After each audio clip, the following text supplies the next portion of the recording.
Wow, this is happening. So many people. Yep. Looks like we're all joining. Hey, Melissa. Hey, Michelle. Hi, Cindy. Hi, Hugh. Kurt, Cindy, and Nelson, I'm here, Hugh. but my camera doesn't work. Got it. Okay, thanks, Robin. Hey, Robin. I know you're You're Milton, welcome. so thank you. Hi, Milton. Irene, Ted, Brad, Irene. Oh, Michelle. Lindsay. Hi, Hi, Carrie's here Melissa. too. Carrie Park. Hey, Hey Carrie. guys. Hi. Hey, Alicia. Hey, Bree. Hey, Harriet. Nicole, mine just says iPad. Nicole Connor from Central Artists. McKenna. Hey, Zach. Hey, Zach. Got it. Barsha and Jen. Hello. Okay, great. Paul. Hey, Frank. Hey, McKenna. Hey, Tanya. Hey, Frank. Roy. Hello. Roya. Awesome. Hey, Rachel. Mara. Hey, Jacqueline. And Laura. And Noel. Sam, do you want me to disable the waiting room? Everybody can just hop right in. Yeah, let's let Good everyone in idea. now because it's 2:05. I'd like to get started on time if we can. Ooh. Hi, Melty. Awesome. Allison, thank you for doing this. You got it. Of course. I thought it was an important conversation, and I think I'm going to go ahead and get started. Sam, do we have our Fathom AI note taker in the background? Yes, we do. Let me spotlight you. So to start with, welcome to our AI and entertainment conversation. I'm Nelson Paredes Parks. For anyone that doesn't know me, I have run the ESI Network, a talent management company here for the past 30 years. I want to thank, all our agency, casting, publicity, entertainment colleagues and friends who decided to join the Zoom. We really appreciate it with all of our busy schedules. I kind of like to start off by sharing why I decided to do the Zoom. With the pandemic and the strike, obviously we all had very challenging times in the industry. So I decided to do the Zoom really from my personal concerns of the entertainment industry and many of the actors that we rep. As I kind of grew concerned with our business, I started asking deeper questions. I was clear that I wanted to stay ahead of the curve, personally and as a business, and especially regarding technology. In recent months, I've noticed technology has been growing at such a rapid pace. And for me, I'm not really technology based at all. I'm really bad at it. I have a nice team that really supports me with all that stuff. But I decided that if we're going to shift away from, how we work and AI is happening at such a fast, such a fast manner, I really needed to figure out how to stay more relevant. So I started chatting with more people in the AI space, and then I started talking to my entertainment peers. And one of the things that I found in entertainment is that many of my friends in entertainment felt lost, scared. Some of my friends told me that they were getting out of the business. And for people that I've known for years, that was like, wow, like I really have to start how to rethinking even how I work. So I decided, to embrace an eye and get educated. We obviously support our actors and their agendas and remain in full solidarity for what they're fighting for with the strike, but also realize that AI is here to stay, whether I like it or not. So I decided to start connecting the dots, entertainment and AI, and not to fight technology, but to see how I can merge them together and start having this deeper conversation. My personal belief is that AI is not going to replace people, but could replace people that don't keep up or understand the basics of AI. So 2 or 3 months ago, I told my team, hey, let's make sure that we're spending at least 10% of our time learning the AI tools that we may not understand, not to replace anyone on my team, but for us to stay ahead of the curve and honestly make all of their jobs easier. So I want to thank my team for their relentless support they provide on a daily basis, as I couldn't do any of this without them. And to my amazing panel of guests, and everyone that agreed to join this Zoom, I really want to thank you. With that said, I want to address 3 questions that I hope to answer by the end of the Zoom. One is, how will AI change the world for actors, musicians, artists, influencers, and creative types, and also for the companies like us that represent them? Secondly, how we can best prepare for AI, and how the world may get disrupted in the AI space, and how do we navigate that? And thirdly, how we don't get left behind. So I have worked with many of you over the years for years and years, and I really value our friendship and relationship and all the support we've had and clients that we've worked with over the years. With that said, I'm going to turn it over to Kenny on our team. He's going to share some of the ground rules for today's conversation, just so that we have a little bit of order to this and so we're all on the same page. Kenny. Hey, everybody. Thanks, Nelson. My name is Kenny Harvey. I'm a team member here at ESI. I'm just going to lay down a couple of ground rules and some housekeeping as we go along. We have 6 wonderful guest speakers. I'm so grateful that they were all able to make it today. They're all experts within their own AI-related fields. And so they're each going to have a section. And after each of their sections, we will have approximately 5 minutes for questions and discussions pertaining to that topic. If you have a question, use the classic Zoom, like the hand raise function. It's a classic. In my college years, I always used it. So, and don't worry if you miss out on asking a question. There's going to be an open forum at the end where we can all sort of circle back to anything that you have to ask. I also think it's important for us to iterate that our objective with this Zoom is to create a safe place to share our opinions and thoughts on this ever-changing world of AI. Because again, look, we're all part of this, or we're adjacent to this community that is having an incredibly significant conversation. And it'll impact our future for sure. And it's just about how we can tackle it. So our request is that you engage with these topics with an open mind, right? Some of the information shared today may be beneficial on how you operate in the future. And you also may notice that this Zoom is being recorded. The reason that we are recording is because many casting offices and various industry professionals wanted to be on this Zoom, but they couldn't make it today. And so by staying on and keeping your screen on, you agree that we can all share the recording with others. And we thank you for that. Again, thank you all for being here. And I'm going to pass it over to Sam to discuss the format and table of contents for the rest of this meeting. Thanks. Hello. Thanks, Kenny, and thanks, Nelson, for kicking us off. I'm going to go over the format and structure of this meeting. It's scheduled for 2 hours, and we're really excited to do this with you all. It's the first Zoom of our kind for ESI, so bear with us as we work out the kinks for potentially future meetings. We really ask you all to stay present in this Zoom and limit your distractions to get the most out of today's conversation. We'll have guest speakers cover a range of topics related to AI, and some of them will have, after their guest speaking portion, some of them will have a short Q&A if you'd like to ask questions to just that speaker. So remember to use that raise hand function so we can see if you got a question to ask. Just know we're working on a first come, first served basis for those raised hands to ask those questions, and we really want to be respectful of everyone's time here. So let's get into this discussion format.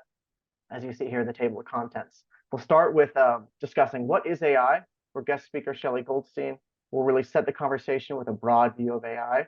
We'll get into how AI could affect us, where Brandon Cooper will tell us how it's affecting the office. And then we'll talk about Athena Demos will take us into how AI is affecting the entertainment industry. We'll go into applying AI tools, where David Chrsitopher Lee will show us some really cool stuff with Photoshop, the generative fill, which might be a window into the future of headshots. We'll get into ethics and concerns, where Brendan Bradley will share an actor's perspective from a strike captain at SAG. And then this fifth section, this final section, is where we open the floor. And while there's Q&A opportunities before that, this is really a big Q&A long form to cap the call. So remember, if you got a question, use the raise hand function on Zoom. Super helpful for us to monitor that. And on the right here, you'll see our co-hosts, Nelson, who you know, and Fei Wu, who we'll introduce right now.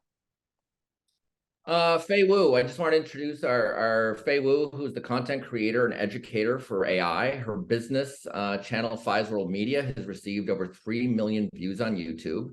She's had over 200,000 downloads on her podcast, with over 10,000 visitors on her blog each month in the past 18 months. Her content has been focused on teaching AI to other creators and makers who need to really implement and adopt AI as a tool to share their stories and grow their businesses. She's been featured in the best-selling book called Entrepreneurial You, as well as a Harvard Business Review and Forbes. I want to welcome Fei to the Zoom. Thank you so much for joining, Fei. Fei, I just want to start off by saying, you just came from a top AI conference yesterday and today, right? Correct. So this is like a top thing. It was in New York or Boston? Which one was it? Yeah, both were actually in Boston, where I am based, and one was held by Northeastern. So there are a lot of professors from Harvard, MIT as well, and industry leaders such as Peter Norvig, and today was called AI, so AI Accelerator Institute, and it was just fantastic to be in that conversation. But I got to tell you, I am most excited about this. Awesome. Well, thank you so much. I think if we'd let Brandon come on in for a second, as we're going to talk a little bit about what AI is and some of the statistics of AI. Brandon will share a little bit about how that works. Fei, can you just do a little introduction on Brandon? Sure, we can do that. So since Brandon is new to this, so Brandon Cooper is an internet technology businessman, CEO, and co-founder of Aphid. Brandon specializes in artificial intelligence, machine deep learning, and blockchain technology. Brandon has been nominated for top tech leader awards and has been featured on Forbes as well, TEDx, Steve Harvey, and other television broadcasts nationwide. There will be a brief Q&A at the end of his presentation later on, but that is a brief intro for Brandon. Welcome. So Brandon, could you share a little bit about what AI is, just so that everyone on this call, we did a survey that a lot of people sent in that showed us how much they knew about ChatGPT, AI, and all that. So most people on the Zoom actually said they barely, some use it a lot, but people are in a variety of places regarding this. So could you kind of just break down what AI is, since you're like an expert with machine learning, and tell us a little bit about that? Certainly. Firstly, thanks for having me. Hello, everyone. Welcome to the call. Artificial intelligence, as you guys know, has really picked up steam in the last year or so. But artificial intelligence, I'll keep it very high level. Ultimately, it's just emulating human responses and human activity. Most of the common ways that you've seen artificial intelligence has been through Alexa, it's through Siri, when you're using your phone to order food, or if you ask Siri, hey, what's the weather today? That's ultimately using artificial intelligence. But there are a few layers. If you think of it as like an onion, if you're peeling back different layers, there are certain layers that involve artificial intelligence as a whole. So think of AI as being the very basis of the emulation of human activity and responses, right? And then you have machine learning, which is the layer below it, which is operating off of data. So that means a computer is simply getting information, getting data from either a user or some type of activity that's feeding the computer to make a response based on the data that it has compiled. And then lastly, you have deep learning. Deep learning is where it's compared to a human brain, which has just about 100 billion neurons in our brain. So in our brains, we have neural networks that connect to each other and they talk to each other almost like a handshake. So every time there's a synapse where they connect and talk to each other, it's like a handshake, where this neuron has information that this neuron doesn't have, and it's passing it around into your brain. And that's how your brain is starting to learn new things upon that particular handshake. So the best example that you see today, as I mentioned, for deep learning is when you hit the microphone button and you're talking into it, or you ask Alexa to lower the volume or play your favorite song. That is using deep learning. So Brandon, can you just share a little bit about like what your thought is and or concern of like how this is going to integrate in our day-to-day lives, like working in the entertainment field? Yeah, what's going to happen is it's going to be what's called semi-supervised in a way, not in terms of how machine learning uses semi-supervised, but the people are going to be using AI to make things a lot easier. So if you're a writer, for instance, in entertainment, instead of you staring at a blank canvas, a blank page, and you have writer's block, you can use certain tools that at least give you some type of template to run off of, and then you can go in and add what you need to. So the computer isn't going to give you something that's going to be 100% ready to go to write a movie, for instance, right? It'll get you there like pretty close, right? But you as the expert in it will now be able to take it at step 5 or step 6, opposed to taking it at step 1. Awesome. So Brandon, we'll talk a little bit about some of the tools and things that are able to be used in the AI space in a little bit. I want to actually see if we can spotlight Frank Monteleone here. Oh, well, actually, let's talk about some of these statistics. So could you go over that, Brandon, a little bit with us as to some of the statistics on AI we should be aware of? Yeah, one of the most important ones is, as you can see, it's going to be a $15 trillion market by 2030.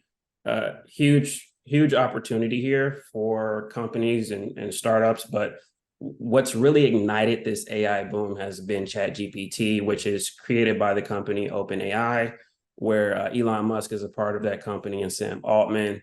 They've been working on it for years. And what it ultimately allowed people to do is just to put a little bit of laziness into their work. As you know, you're like, oh man, I want to create an ebook. Okay, well, I need an idea for a book. ChatGPT, can you do this for me? And then it'll create that. Instead, like I said, you don't have that blank canvas anymore. So it completely erupted from it. People are building all type of tools using what's called their API. API just means you're pulling information from their database just to make things easier. So a lot of companies are using OpenAI's API to create tools of their own. But and for instance, like with Aphid, our company, we're completely focusing on small businesses. So there's a great market for utilizing AI for small business, because a lot of businesses can't afford to hire a certain amount of employees to handle mundane tasks. Awesome. Well, thank you so much. I wanted to have a couple other people talk here for a second. We're going to let a spotlight Frank Monteleone here on the screen if we can. So Frank is actually an actor producer that we work with, and he owns Hotel Monteleone in New Orleans. And he's actually producing a film, and he's jumping off set right now to even do this Zoom with us. So thanks so much, Frank, for joining. Could you just share a little bit about kind of what's happening, in your market where you're living currently in the AI space? Yeah, thanks for having me, Nelson. And yeah, this is great. I'm excited to be part of this conversation because I'm in New Orleans, Louisiana. I'm an actor, producer, run a production company here, and we bridge the gap with independent filmmakers, producers to independent studio owners. And a lot of times you don't think about independent studios, but here in New Orleans, we have quite a few, and we have a show here right now. We feel like it's a unicorn. It's the only one going on in the state, but we were proud to sign the SAG interim agreement and bring work here. And I've been talking to the independent studio owners, and they're already being approached by companies that are actually providing the service of doing an entire, I guess you would say, image and likeness, where they're capturing star athletes, they're celebrities, and they're actually looking for studios where they rent it out and do the whole entire service.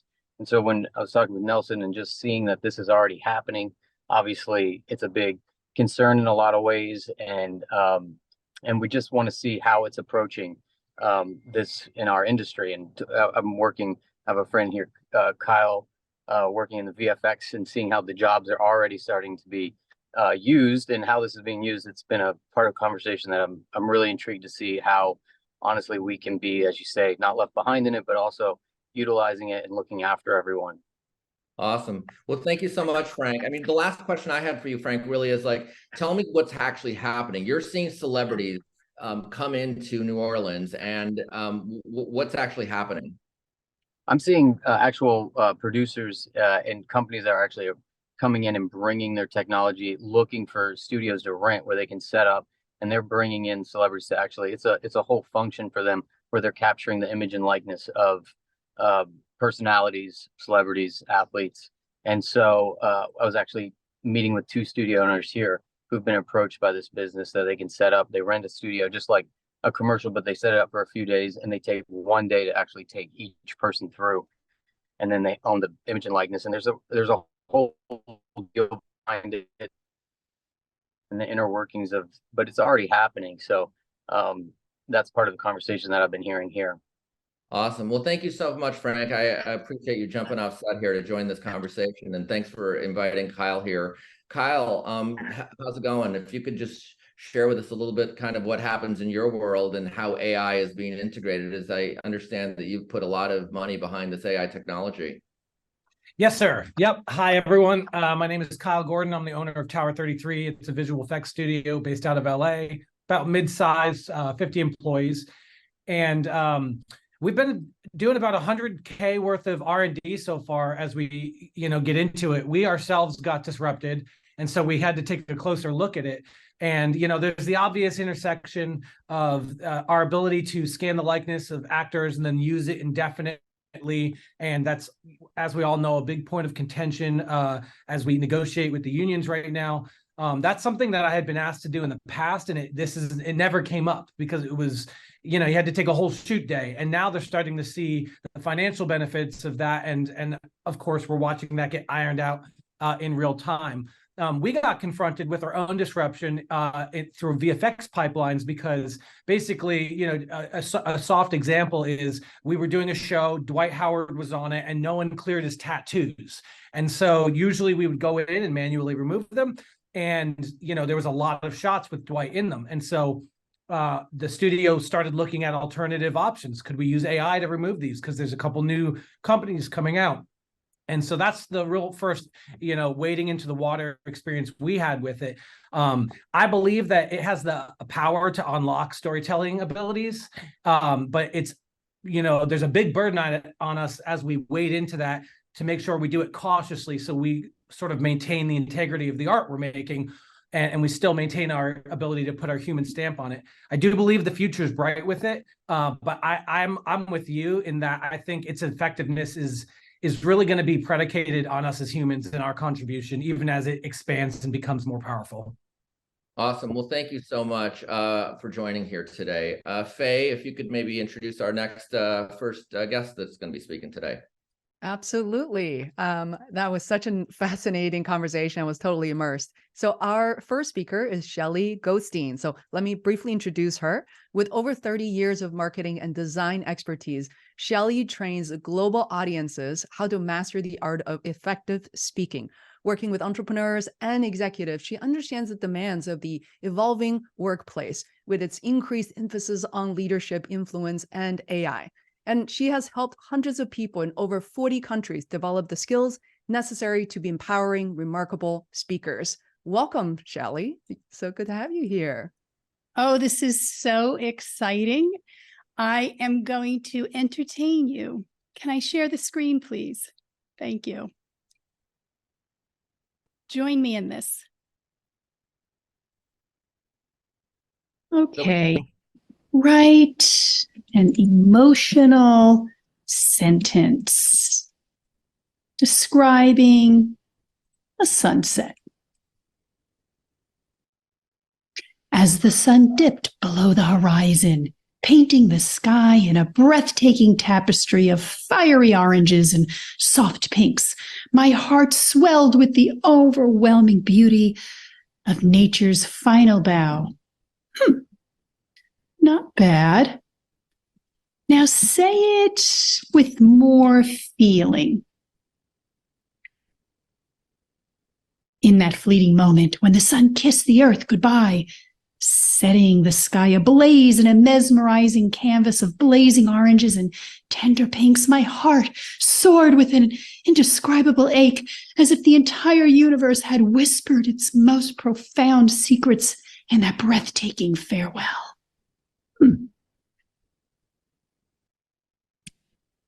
Did you feel like crying?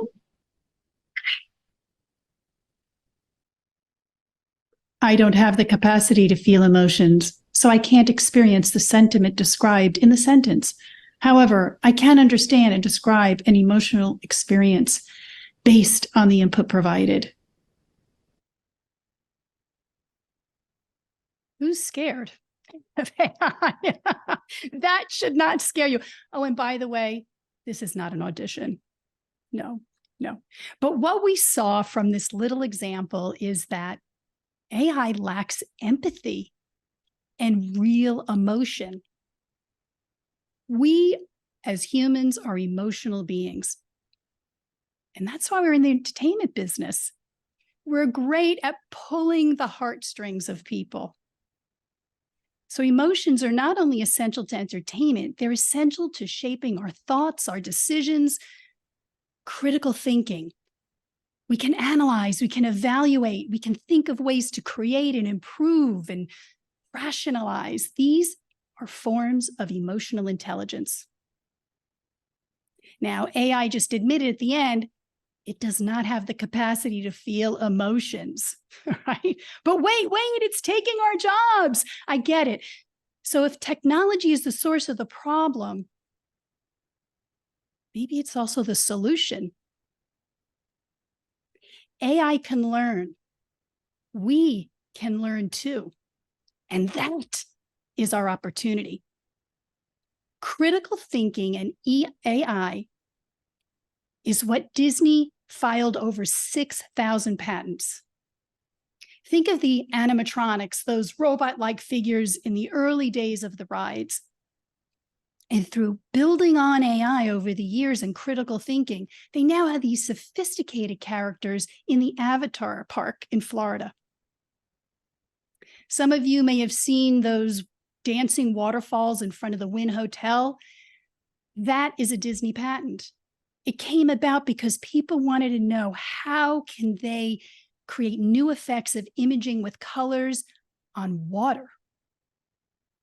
And maybe some of you have some of those LED candles that flicker.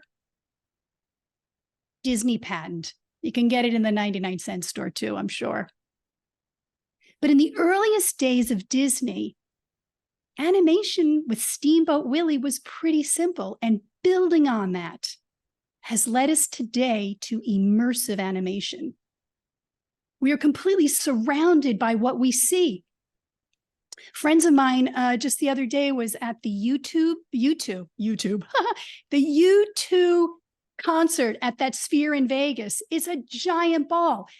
Not only is it an immersive experience inside, but it's on the exterior as well. So what's next? There are new ways to experience entertainment, combining AI with upskilling and reskilling.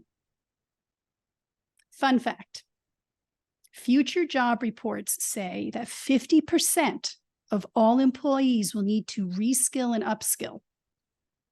The good news is the top of that list, critical thinking and problem solving. Those are two things that require emotional intelligence that ChatGPT does not have. This is not a new concept, right? We've heard today a little bit in the beginning, AI is helpful, it's efficient, it helps us streamline processes and do our jobs better, but it also opens up opportunities to advance, to create, to make mistakes. Flying planes didn't just happen overnight. It was a series of mistakes over decades. Now, we credit the Wright brothers as co-pilots of flight, but truly the imagination of flight goes back to Da Vinci. In the 1500s, he focused so much on the center of gravity and flight, and today we're landing on other planets. So these state-of-the-art tools give us space. They give us space to be creative, to innovate. You have the opportunity to revolutionize your work and your workflows. Okay, I am sure you're drowning in emails and meetings and app signals going off all day and all night like me, but you know what? Where is the opportunity for me to co-pilot with AI, work together? Imagine that we can free our mundane tasks and our digital overload and put that aside and fuel innovation. AI is an opportunity to leverage your emotional intelligence. Now, the unknown is pretty fearful, right? And we heard a little bit about blanking out on a blank canvas, but a blank canvas is also your opportunity to be more creative. It's unknown. What is yet to be discovered? Last night, I saw an interview with Martin Scorsese, and I thought, wow, the guy is 80-something years old. He's produced over 27 films, and he's still curious. And guess what? He just recently started using email. However, the man's embraced technology and making his films for decades, but he blends it. You might know that he has a short film where he actually posted his mother's pasta and meatball recipe in the credits.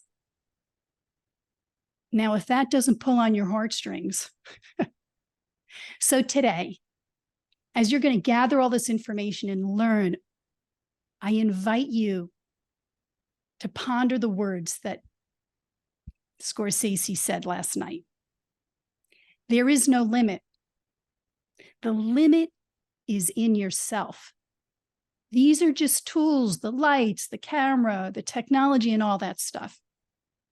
And he says, how much further can you explore who you are? Thank you so much, Shelley. We all really appreciate that. That's very informative. Thank you. So the next segment, I think I'm going to invite Nelson back on with me. Nelson, let's bring you back on. Yeah, I think we're going to talk a little bit about how could AI affect us, So really our thought is that it's not so much jobs that are going to be replaced, but tasks. So AI will primarily impact jobs that are predictable, routine, and repetitive, And so I'd like to ask you a little bit about this question, Fei. Like, if you're worried about like our job or industry, what can we each do? Like, what can we as agents or casting directors, producers, what are some of the things that we can be doing proactively to make sure we're not left behind? What a great question. Thank you, Nelson. In the past 2 days, I feel like I was fully immersed in that question. Number one, for those of you who are with us, feel free to share your comments, your feedback, because we really want to start sharing this dialogue. Otherwise, we tend to overestimate or underestimate your comfort level with AI. With that said, if you are someone who's very new in this industry or new to AI, just start small. I love the example Shelley shared with us. Start playing with ChatGPT 3.5 and it's free. And just little by little, have fun with it. And you know what, Nelson, as on my way to this session, I realized that there's so many tools that are being created or will be created for the entertainment industry. Why don't we become advocates and actually become users of them and actually inform and help these AI companies make better decisions and design better software? So those are my takes. Awesome. Could we ask Brandon to come on one more time right now and just talk a little bit more again about like integrating some of these concepts like into each of our workflows or businesses on a day-to-day basis? Yeah, it really depends on what particular stage your company is at, but ultimately things that all companies will share is going to be for one, workflows. So that's, as mentioned, emails, right? People are going to be sending you emails. Your AI can automatically schedule things. It can provide your Calendly link into the email and automatically book. So like, for instance, Fei is here talking, but if someone's trying to reach out to her through email, her robot is responding to that particular email, or a chat bot on a website who's greeting a customer, that runs 24/7, right? Robots don't get tired, right? So yeah, everyone is afraid that robots are going to take people's jobs, and which is a part of Aphid's mission. We say that robots should take your job, but at Aphid, you should get paid from the robots that you actually control. So that's where we foresee, where AI is going to go towards businesses in the office. And I think we're going to have you share a little bit more specifically when we start talking about some of the tools that we can use. So we'll have you come back in a little bit to talk about that in our tool section. Fei? All right. So I think this is just articulating some of the things on like what AI excels at. It excels at things like scheduling and calendar management, email management, social media management, document preparation. So I'd like to ask you, Fei, again, like, what are you currently using AI for yourself? Oh, yeah, absolutely. So for those of you who are joining, I'm a YouTuber, I'm a podcaster and a content creator. And so what I love is basically there are specific tools, for instance, for video editing, for audio editing. They're readily available. A lot of the tools are actually free, one of which that comes to mind, such as Canva for design, Adobe Express. And for instance, Adobe has an audio studio. You can literally drag and drop let's say a poorly recorded audio, maybe there's a lot of background sound into the system, and all of a sudden, the noise is automatically removed. So those are the things I do use on a regular basis. Another tool that comes to mind is invideo.io. It's a tool, literally, you can just send a prompt, describe something you want to teach, what you want to talk about, and InVideo actually puts together the entire video with B-roll, with voiceover, everything. So those things I am experimenting for sure. But I love the fact that, Nelson, you listed things like social media management, email management. So a lot of these tools that some of you are already using, like, Sendinblue, Bravo, or MailChimp, or ConvertKit, they are gradually integrating with AI features. So I really wouldn't be surprised a lot of you are seeing that in the application you're already using. So I would encourage you to explore some of those as well. So for instance, when it comes to email management, it will give you more compelling titles and give you more emotionally engaging subject lines. So really takes, 100% of the thinking out, but you as a human being can still inform the best decision you think is better for your audience. So does that help, Nelson? Yeah, that helps. I think I'd also like to understand like what AI struggles with, because there's certain things that it's really great at, and obviously other things that it's not. Can you talk a little bit about, and maybe we can actually have Brandon come on also, so the three of us articulate that. What are some of the things that AI is not good at being able to help us with? Absolutely. I'll start, but I would love to hear Brandon to kind of fill in as well. So that's a really interesting question. If you actually ask ChatGPT, what is AI good at and not good at? And there's a link I'm desperate to kind of paste in chat in a moment. But there are the things, like Shelley said, emotional engagement, attachment, and your own experience. And I don't just mean that you have experience with talent management, you're all the same. Each one of you comes with a unique set of tools, your own experience, and that is invaluable. That can never be taken away from you. On top of that, there are cultural impacts as well, that currently ChatGPT still doesn't quite understand how to interact with people. Needless to say, people coming from different backgrounds is still a lot of that is based on assumptions. Even the issue with hallucination, which is AI coming up with answers that seem correct, but is actually made up. So things like that, that could happen as well. What do you think, Brandon? I totally agree. It really comes down to emotion and sentience.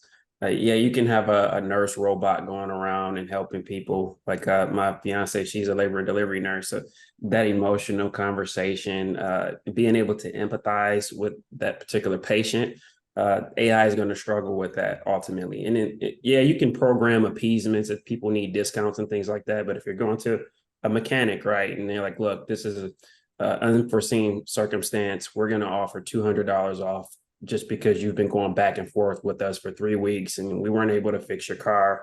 We're going to go ahead and honor that discount on an emotional level. That's going to be much more prevalent in humans, and that's why you need them behind it. Awesome. Well, thank you. Fei, could you maybe, let's start going on to our next speaker. All right. Athena is here. Let us spotlight Athena real quick, and I'm going to provide an introduction. Athena Demos is co-founder and CEO of Big Rock Creative, BRC, an award-winning XR experience company creating groundbreaking experiences for global clients. She's going to demo that. I'm so excited. Notably Burning Man, Microsoft, United Nations, and T-Mobile. She has won many awards, including the Producers Guild Innovation Award and the XR Women Trailblazer Award. Athena is both a member of the SAG, AFTRA, and PGA. There will be a brief Q&A at the end of Athena's presentation, so please feel free to drop them your questions in the chat right now. If you have trouble sending it to all of us for us to see in the meeting group, you can just direct all the questions to me, which is Fei Wu, and I'm the moderator. Thank you so much. With that said, Athena, please take it away. Thanks so much, Fei, and thank you, Nelson, for the invitation to join this call and to share a bit about what I know about AI. What I know is that it's fun. It's fun. It's fun to play with. It's not scary at all. It's a tool that creates more efficiencies. But until we get to the place where we understand how to utilize it ourselves, it's a methodology for fun. So I encourage everyone to play with it. It's as you play with chat and throw a sentence in there, and see what it comes up with. Don't start off right away with a project that has a deadline. Like, go ahead and get set up on chat. It's one of the easiest ones, and it's free, and you can just like, I'm going to throw in this question and see what comes back at me. Another one that's really fun to play with is Bing. The Bing search engine has AI already built in. And if you're doing research, Bing is really great because not only will it give you the answers to your question, but also the source URLs that you would need for your research. So Bing is really great for that. And Bing is also fun for asking it about AI. So you can ask, you can't necessarily ask chat about AI, but you can ask Bing about AI. So those are fun. Most of your business interface tools are all going to have AI integrated into them. If you use Google Workspace, Duet is coming. And in fact, you can sign up for the beta right now. And it'll allow you to have AI built right into your Google Doc, right into your spreadsheet. I mean, how many people really know how to build all the formulas in your spreadsheet? But now you're going to be able to ask the AI, what is the formula to come up with this type of answer? And it will put the formula into the cell for you and help build it out. So that's not scary. That's exciting. Like, I don't know about you, I love spreadsheets, but sometimes coming up with those formulas to get to the right answer is super complicated. So this helps you with that. When people ask me about, is AI scary? I always say, you know, it's a tool, and a hammer is a tool. A hammer is a tool that you can build a house with, but you can also kill somebody with it. So we need to use things as tools, but also respect them and respect the tool that it is and the efficiencies that it can create. So Athena, I have a quick question that I'd like Yes. to just ask you a little bit, because you brought a very interesting conversation that I had with you before, about, how things will shift or change for actors, with AI. So can you talk a little bit about that? Because I know we've been going through this long strike that's affected all of us. But could you share more on any of your thoughts regarding that? Yeah, that's a great segue, because that was just about what I was getting ready to say. So thank you so much, Nelson. So as actors, we have a new tool at our disposal.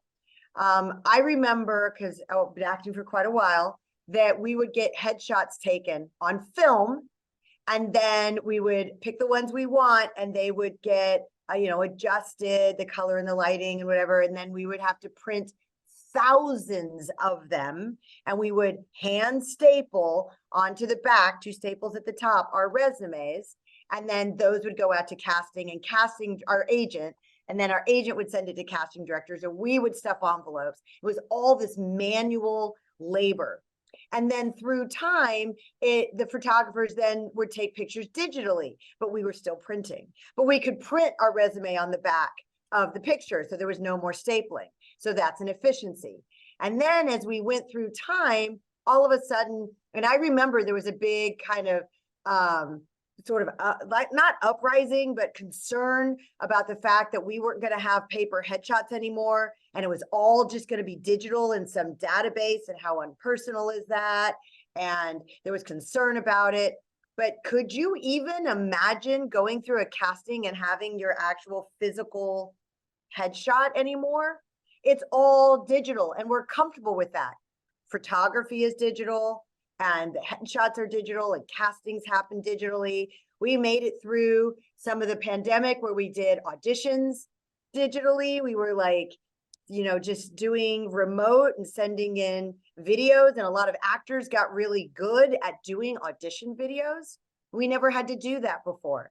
So this is upskilling. So now I want to introduce you to a new upskill. And for me, it was getting scanned. Now, this is a simple 3D scan that was done for the purpose of being 3D printed. This is me.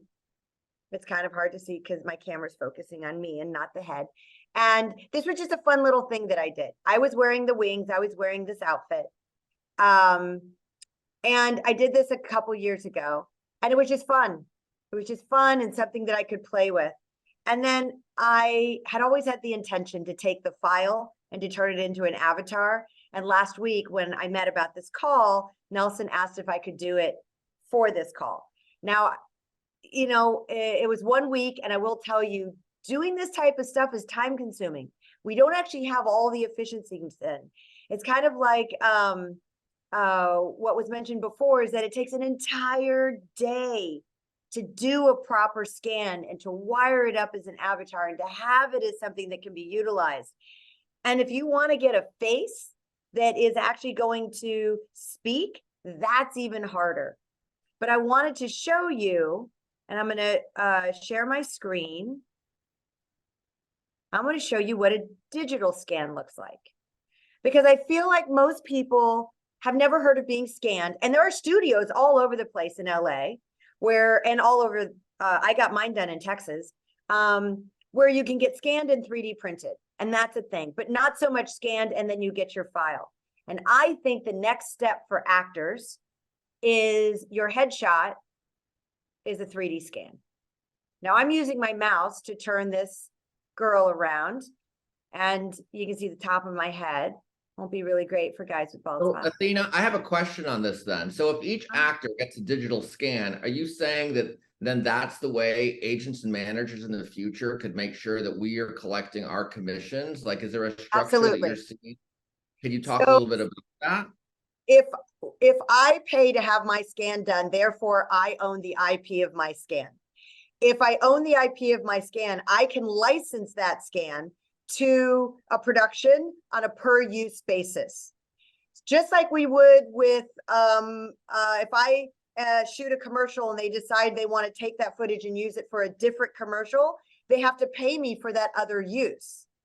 And that's true if I'm in a film or a TV show and then they cut together a trailer and I end up in the trailer, I have to get paid for that use. So it's on a per use basis. So if I scan, and it would be in a leotard or a unitard, so the post-production can dress me however it's needed, I will have a determination of what I allow my scan to be used for, which is the same as, you know, I started out as a background actor and I had this huge form I filled out at Central Casting. And I would say, would I do nudity or would I not do nudity? Would I be willing to be in a political ad or would I not? You know, there were certain skill sets and things that I could put in there, and I can do the same thing for my scan. So now the scan is in a database and casting can go through and pick the scans that they want to be background actors, because right now, the way the technology is, that's about what we can use these scans for. What Shelley said was very true. We can't get these AIs to emote emotion. And that is the key to connecting with your audience as an actor. It's the emotion that we can build on our faces. And the AI is not there yet. So where we are right now, these are characters walking in the background. We're probably still going to have background on sets, just not 300 in a crowd scene. But they're still going to get paid for the use of their likeness because I paid for my scan. I own the scan. And I can license that scan to production on a per use basis. And so I think that's the next iteration of this digitization. Now, there's a cool thing about that. Say I'm a child actor and I get scanned at 10 years old. And then I get scanned at 15. And then I get scanned at 18. And then I get scanned at 20 and 25 and 35, or maybe once every year. My 10-year-old scan can continue working for me, and I'm 50 years old. So over time, you will continue making money from your previous scans as long as people are continuing to use them. We will have this great database of people over time. So you might not get paid for your 12 hours on set, but you'll get paid for your use. One quick question then about that, Athena. So for example, our actors that are auditioning and working in the business, they have to make sure that, and we as reps have to make sure that they're not signing certain agreements, not giving away the rights to their digital profile sort of thing, right? Yeah, we've never given in perpetuity rights to productions. You get to use it for that production. You film me on a set, you get to use it for that movie and maybe for the trailer of that movie, but you don't get to take it and cut 9 other things that have nothing to do with it. Even if if there's a flashback in a sequel to something that happened in a previous episode, production still has to pay you. This idea that the production, the studios get to scan you and use you in perpetuity, that's ridiculous. We've never done that in any way with any production, and we shouldn't start now. So yes, agents and managers need to read those contracts very carefully and make sure that it is a perpetuity basis. So in essence, I as a manager, I'm not going to lose my job. I just need to be more informed with like how this AI sort of thing works so I can be properly instructing my clients on how AI will be integrated into this world. Absolutely correct. And we need to put our foot down on how AI. Look, the studios told us what they want. They want to be able to scan actors, and they want to be able to use them in the background and use them for small roles. Great. Okay, that's fine. But we're going to do the scanning, and we're going to own our likeness. No one gets to own my likeness but me. And then I get to license my likeness to those productions for them to use. That's the way it's happened, and that's the way it needs to continue happening. They've tried to flip the script, and we need to hold firm and say, no, but you can get your scan, but we're going to do it this way. Because it saves them a ton of money, but they can't own our likeness. Awesome. Well, thank you so much for this information. This is very insightful. Fei, I see that we're getting a couple questions asked about all this, and it would be great to maybe start opening it up to some of the guests that have questions on this. I wanted to show you my little movement one too. Great. All right. So while you're doing that, Athena, we have time probably for just a couple of questions. The first is from Tanya. Would AI-generated headshots be akin to false advertising? We have no way of knowing if an actor would be the image would see. So what's your take on that? Yes, I agree. AI-generated headshots. So yes, and it also likens to somebody who over photoshops their headshot. Overcorrect the lines and make themselves look younger, and then they show up at casting, and casting directors are like, you don't look like anything like your headshot.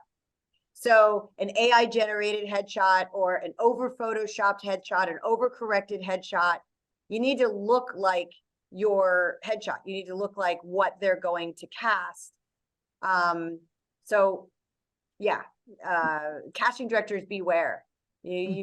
There's some things about AI that you can tell, but AI is getting better over time, and it will be very difficult. And that's why getting a video audition sent in, you're more likely to know what that actor looks like. Great answer. And Fei, if you have any people that want to actually jump on and ask the questions so they're spotlighted too, like let's feel free to do that with any of these questions. Sure. If you, I'm going to look at Sam for time tracking as well. Sam, let us know when we have about 1 minute left. Give me a thumbs up. And so anybody want to ask questions on the screen with us, please turn your video on and then use the raise hand feature, which is the lower black bar on the Zoom window. Just let us know so we can find you. While we wait for you to raise your hand, there's another question. Let's have this answer first. How does an agent or a manager track those scan commissions? This is more a technical questions. Thank you. It is a very technical question. So that system is somewhat in place, but it hasn't fully been utilized yet. But we watched an entire surge of industry happen during COVID, and then it just sort of tapered off. And they're non-fungible tokens. We tokenize the digital file.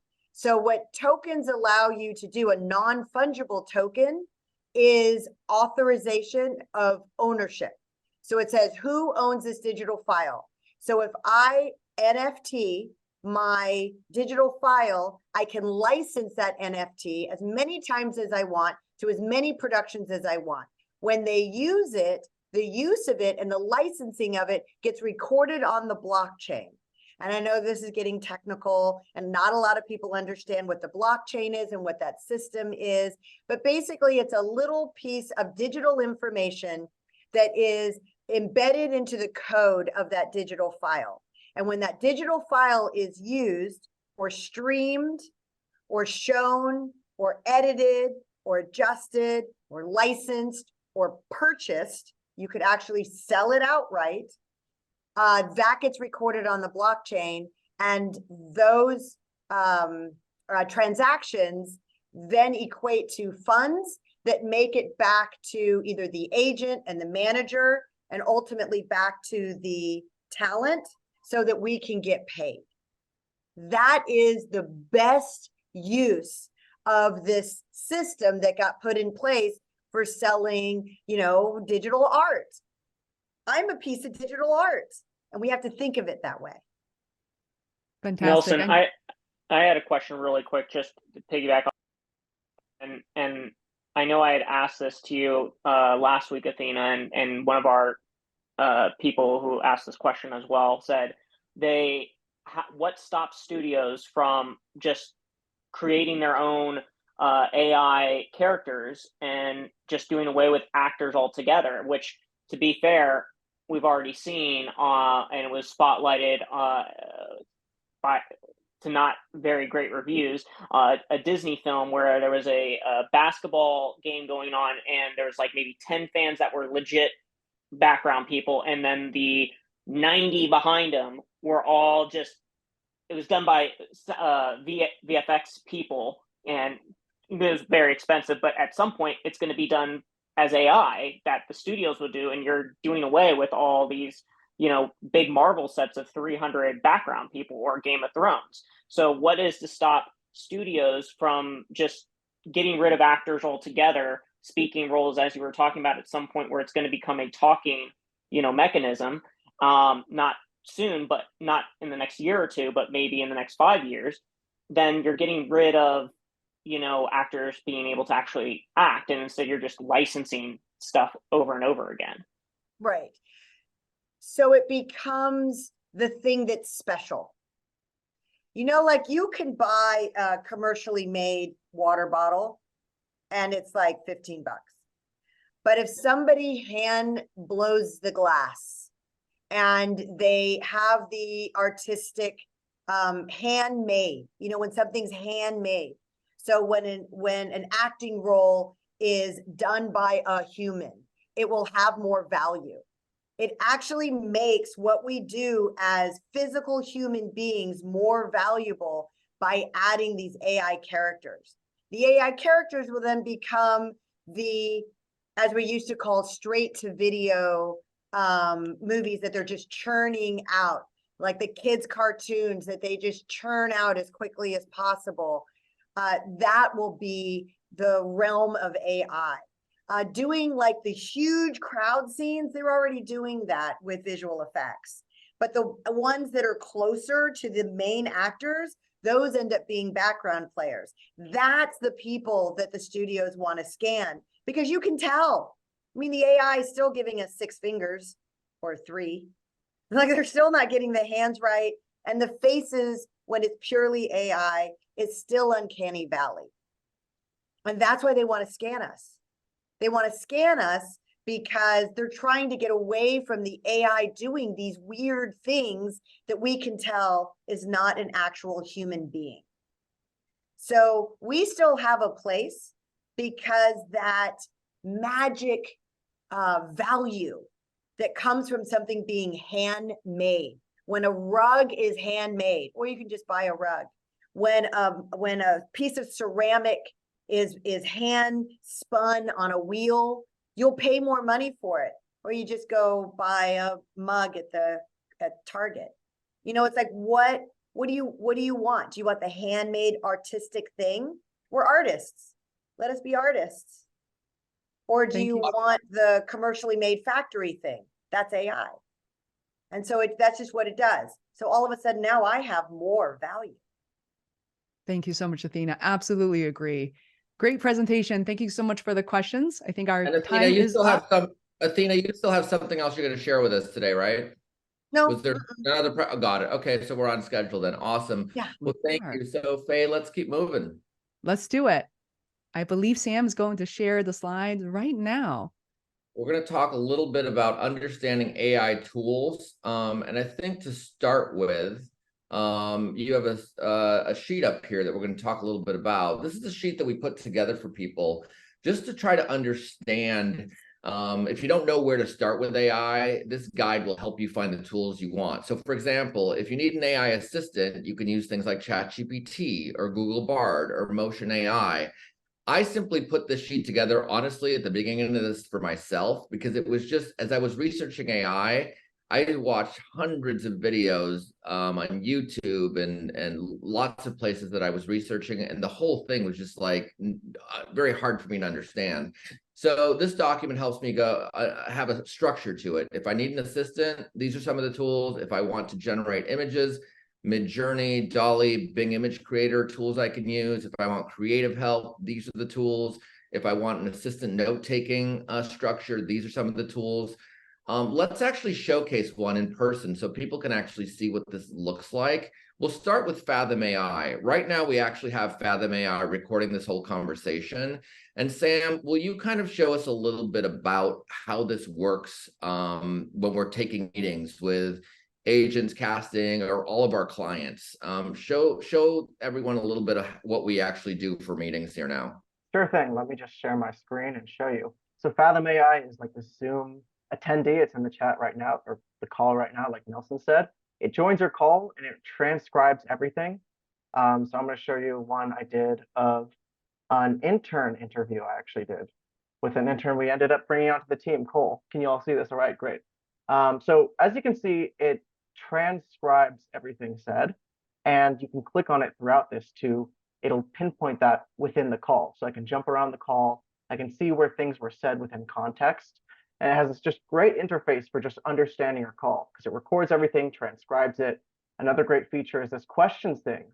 And this, I was interviewing, so I was the only one asking questions, but I can jump around and see which questions I said, which questions I asked. And it'll take me to where that question was asked.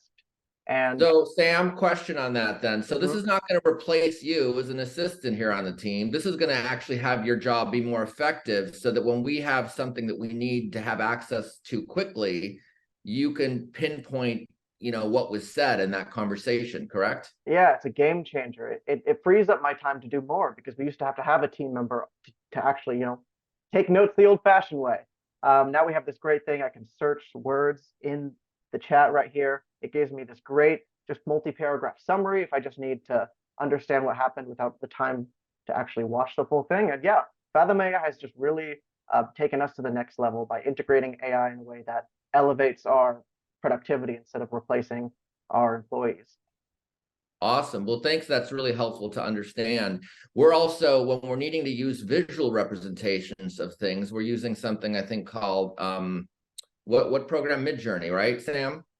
So one of the over the pandemic, we started getting creative, and one of the projects we took on is we're marketing a book called Conflicting Loyalties for a client. And we were kind of stuck because we needed to come up with some graphics. And again, we have someone on our team that does some graphics, but we found a tool that can be a little bit more effective with doing things quickly for us. So exactly. Sam, let me share my screen right now. So I'll show you a little bit how Midjourney works. It just works through this great chat interface, and you basically just ask what you need from it. So I'll just show you a quick demo of how I can imagine and generate images. And I'll let you know that these images are commercially our property, so we can use them and for whatever purposes we want, which is great. So this book is about a guy who worked in the mafia. So I want some mafia imagery, like you've seen I've generated here. It gives you 4 options. So I've let it start. It's going to generate those. It's really great because you can just get these really high quality images right here, which are just like, social media, whatever, book covers, exactly.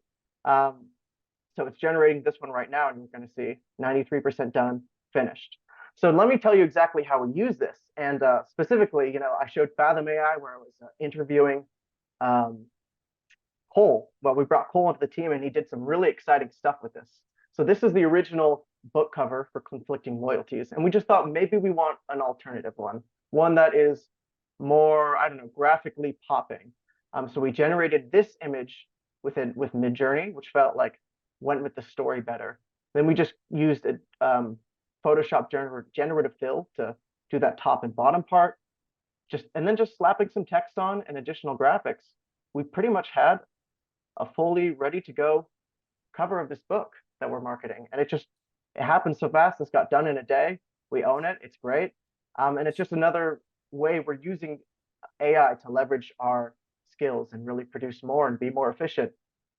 So this was just to help us come up with extra marketing materials to go alongside of the actual book. So thanks for kind of sharing that with us, Sam. If you want to maybe take on a little bit of talking about, generative AI and the printing press example that you have, because I think that's a fascinating way to start to understand this world even more. Yes, absolutely. So let me just pull this up right now. Can I just add something to what Sam just said? Anybody feeling a little intimidated by using prompts in Midjourney, Discord, and all that? DALL-E, so DALL-E just came out with ChatGPT 4. So it's all prompt based. It's a little easier and a little more intuitive. Can you just tell us what a prompt is? Because I didn't even understand that word when I started on this AI journey. Can you just tell us what a prompt is? Sure. Good news is prompt is not really programming or coding at all. Exactly like everyone just demonstrated, I think started with Shelley. A prompt is simply what you enter in the prompt window inside ChatGPT, like write me a poem or, generate an image of a panda playing the piano. So those are all prompts. Prompts can get really sophisticated later on, but it's highly learnable. Got it. So like, for example, one of the things I was doing, I was looking for a trip that I wanted to take to Paris, and in ChatGPT, I just put in the rules. I said, be my travel expert. I'd like to go to Paris for 10 days. I only want to spend $100 a day in my budget. Please send me an entire itinerary from Monday through Sunday of what I should do, starting my schedule from 7 a.m. to 9 p.m. And then it spit out this entire itinerary for me going to Paris. And so the better prompt that I gave it, it seemed to give me better answers, correct? Absolutely. That's a very sophisticated one. So good for you, Nelson. And the ChatGPT is getting better, certainly. It is not hitting all the marks still, but it's getting better. Awesome. Sam, take it away. Right.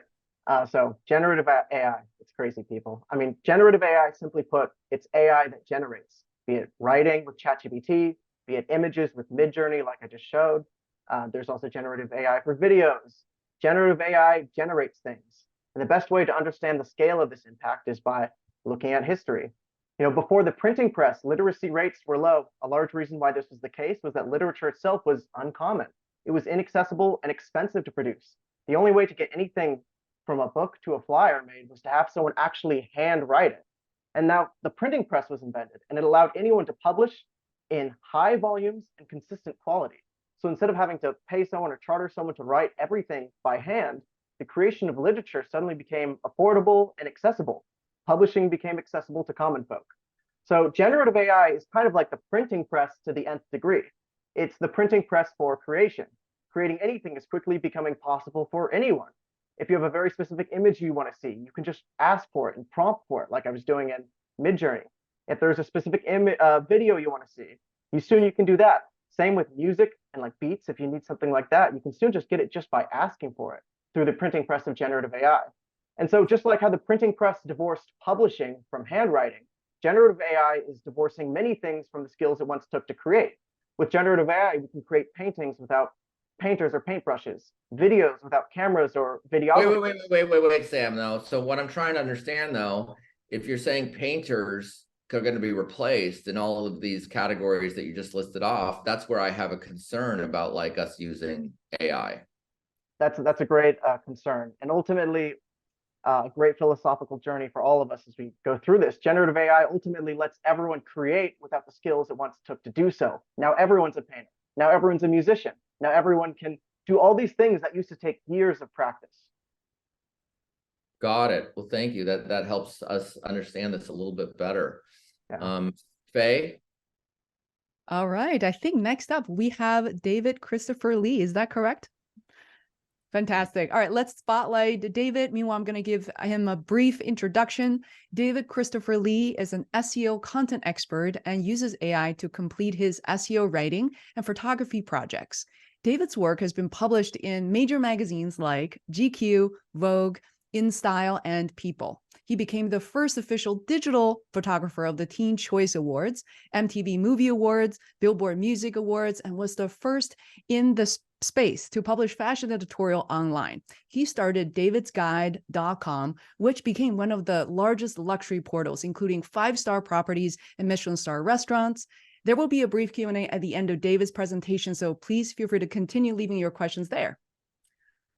David, welcome. Thanks for having me. So I wanted to tell you guys a little bit about myself, so I'm going to share my screen. Hold on. So I'm a photographer, and I got into the business very early on in my career. I've been doing this since 1999. So when I was 17 years old, well, these are some of my pictures. Here's John David Washington, Lady Gaga, Pamela Anderson, John Paul DeJoria, and many other celebrities. But the way that I got into the business was I was a journalist for my high school newspaper. I won a writing competition for Scholastic in 1999, and the prize for that was writing for 17 magazine and $5,000. So the Teen Choice Awards was coming up, and I asked my editor if I can cover the Teen Choice Awards for her. She told me that it'd be great to have me covering it because I was so young, and they've always wanted to have a young person covering the Teen Choice Awards. I was 17 years old. I also told her that I had a digital camera. It was a Nikon Coolpix 950, 2.1 megapixels. It just so happened that 17 Magazine was looking for a digital photographer. And since I had that camera, they ended up hiring me as the official digital photographer of the Teen Choice Awards. My responsibility was to take 3 pictures for them. One of the publisher of 17 with Britney Spears, one of her with NSYNC, and one of her with Backstreet Boys. What I had to do was I had to send them the pictures that night so that they could publish these pictures on the Yahoo Newswire. And she gave me $1,250 for each picture. So that was around $4,000 for just covering the awards. And so at that point, I knew that I had to embrace technology no matter what, because there were so many different opportunities. When I was shooting on the red carpet, I was very young. I was only 17, and I'm shooting with these veterans, and they were all using film cameras. Everybody told me that they would never switch over to digital because digital wasn't good enough quality. But what happened in 2001 was they all switched over to digital. And there was that fear that digital was going to take over all the film photographers' jobs, which it did. And what happened was a lot of these film photographers ended up losing. They just stopped taking pictures because they couldn't compete with digital photographers. So with the AI revolution, the same thing is going to happen. So if you don't incorporate AI into your everyday productivity, you're going to be left behind. And I would highly encourage everybody to try out these different tools and see how they work. Now I'm going to show you Adobe Generative Fill. Okay. So this is Photoshop, and I'll show you a picture. This is a picture that I took of Lady Gaga. Okay, so this is the original picture. So what you do is you can select her. Oh, hold on. And so one thing I'll ask then, David, so for example, let's say I, as a manager or agent, has a client that shoots headshots, and they shoot some headshots and you want something different. You're saying that with AI technology, you could just recreate something a little different if I'm not happy with what I'm seeing as a rep. Yeah, so for instance, let's say you don't like this background of Lady Gaga. Well, you can select her. So she's the subject, and then I select the inverse, and then I'll type in a photo shoot backdrop, and then I click generate. Once I do that, then it'll give me different choices of backgrounds.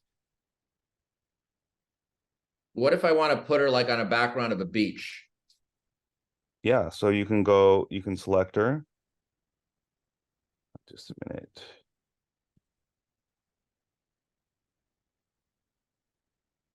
Hold on, the windows are covering everything. It's not letting me. So in essence, you're saying that pretty much anything I visually see, I can shift or change? Yeah, so I type in beach and then I click on generate. Let's see what happens. So there is still some playing around of it that you have to kind of go back and forth on to get that perfect image that you want, Yeah, right? yeah. So here's the beach. I mean, this looks a little fake, but the more the more that you experiment, you'll find a prompt. You'll find a background that works well for you.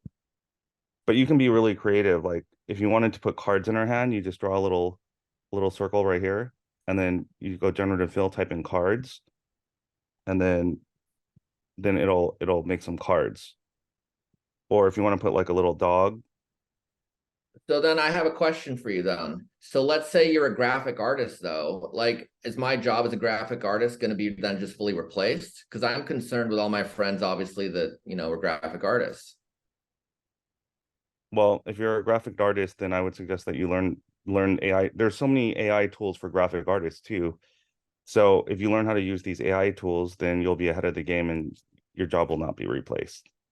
Got it. Great. Thanks. Here's another example. So this is a headshot that I took. So let's say you're an agent and you have this headshot image, but he's wearing the wrong thing. Maybe you want him to wear a suit.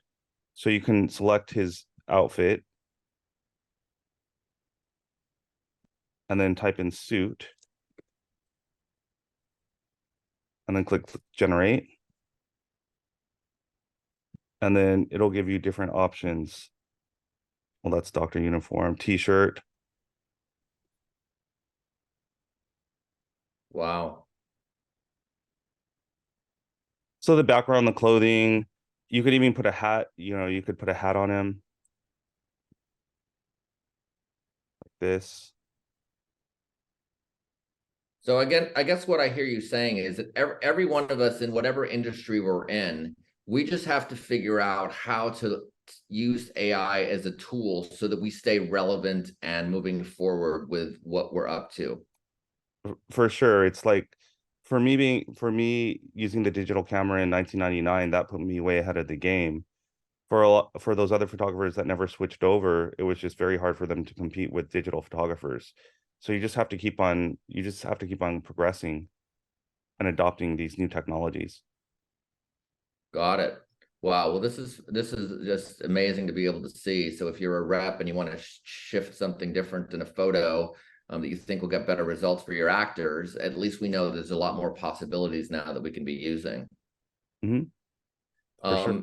Could you talk a little bit about like then even how SEO? Can you first describe SEO for people that don't understand what SEO is, so that we're clear on that concept, and show us some examples of how AI and SEO are getting integrated together and how we stay relevant with each of our businesses? So SEO is search engine optimization. That's basically getting traffic from Google. 90% of the websites online right now don't get any traffic from Google. So there's ways of using AI to get that organic traffic, and the more content that you publish of your topic, the more likely you're going to be able to show on Google. So I'm going to show you a quick exercise. So what I do with SEO is I will use this tool. It's called Neuron Writer. So what Neuron Writer does is it analyzes the first page of Google for your keyword. So let's type in, let's see, luxury hotels in West Hollywood. It'll analyze the first page and it'll tell you all the different keywords that are shown and how many times they use those keywords. And then it'll generate a prompt for you on ChatGPT so you can write your blog post. So this is the post that it generates, right? A 2,000 word blog post with title terms, H1 terms, and H2. And here's all the terms. So what I'll do for SEO is I'll take this prompt,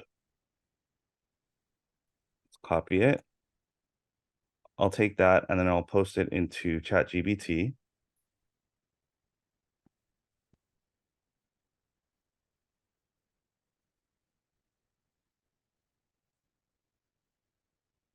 And then from there, it'll write a whole blog post. Wow. So it's definitely you definitely either have to be working with some experts, or you have to start just researching so that you kind of can stay on top of all this stuff and start having technology be your friend, it sounds like, right? Yeah, so if you're trying to get organic Google traffic, I would suggest posting blogs every day or as frequently as possible. And the more you post, the more Google will recognize it. And then you're going to rank on Google and get that organic search traffic. Got it. Well, gosh, this has been really, really insightful. I know that there's, I just want to introduce our friend Dean Clark here, if he could be spotlighted in this conversation too, as Dean owns a branding and marketing agency and partners with with the celebrity photographer David on SEO programs, and he's been working in Hollywood really his entire career. His big break was like he did the artwork for the Titanic 25 years ago. So, Dean, could you just share really quickly a little bit about what you're seeing in your world regarding how you're integrating AI into the space? Sure. And I also want to point out that David Chrsitopher Lee and I are business partners. And so we work on projects together, and I work on the art and branding side, and he works on the video and SEO and his side of the house. So my son and I, we're both designers. We own foundstudios.com, and we went into AI kicking and screaming. And it was really David who showed us not to be afraid of it, right? So we were kind of where maybe a lot of you people were earlier this year. And the way I was forced into it is I found a job that I could only complete with AI, and specifically Midjourney. And so I just wanted to point out that AI has opened up huge avenues. And one of the words I wanted to put out there is curation.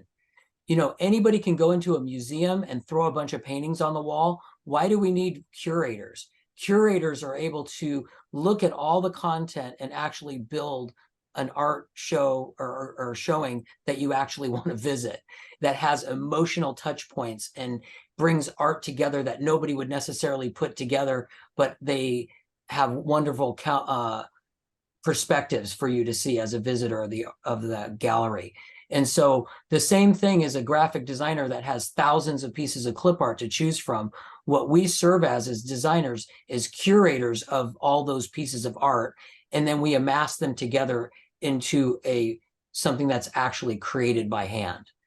So I look at AI as kind of digitally, robotically created clip art and stock photography and things that I can use in a better illustration down the road. So awesome. Well, thank you so much. Fei, are there any questions that we have, many of the people that have been watching here today, that you want to bring on that would like to ask any sort of questions? Yeah, that would be great. I know we're falling just a few minutes behind, so I'm going to grab a couple of questions from Chad right now. Either one of you, any one of you are free to answer that. So in terms of the Photoshop AI features, so maybe for David, does your fee, basically do your fees as a photographer adjust or change if this type of editing is requested, or would that kind of fold into any existing retouch cost? For me, I just consider it as part of my retouching process. It's just like a different tool that Photoshop has. Another thing somebody else was asking is about copyright. So if you use Adobe Generative Fill, you can't copyright that part of it, but the part that was taken on your camera, that is copyrighted. So got it. Very clear. And I think it goes by what's the percentage of the piece, right, David, that is created by you.